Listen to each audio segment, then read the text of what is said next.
a common sight in Nairobi residential areas as unscrupulous businessmen circumvent laid down building regulations to meet the high demand of residential houses in Nairobi.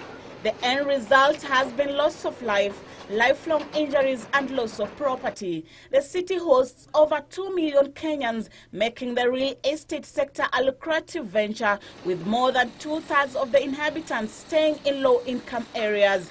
A status report by the Architectural Association of Kenya as at March 2015 indicates that 70% or more of construction in all local authorities are carried out without prerequisite authorization, especially in low-income neighborhoods.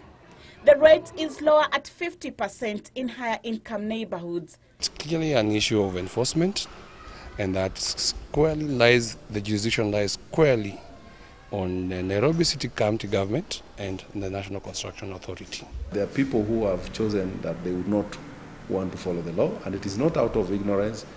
And we have found out that the caliber of people who commit this kind of offense, you cannot associate them with ignorance of the law.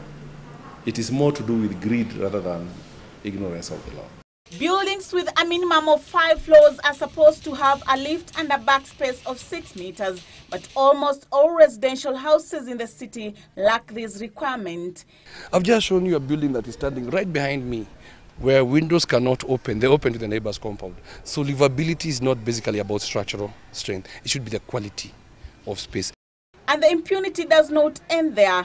Our survey indicates most buildings whose approval reads 3 floors have at least an extra floor. The ill-fated building in Roysambu behind Thika Road Mall that collapsed on the 2nd of April 2015 had a permit to erect 3 floors. The developer defied the permit license and erected 5 floors. They stopped working for 3 to 4 weeks. They demobilized. But I think because we started the audit, they knew that our people now are working with a bigger audit team. They took advantage, which I think, again, for a professional is very surprising. The county government does not seem to have power to stop that construction. It doesn't seem not to have power to control development. That's why we have rogue developers.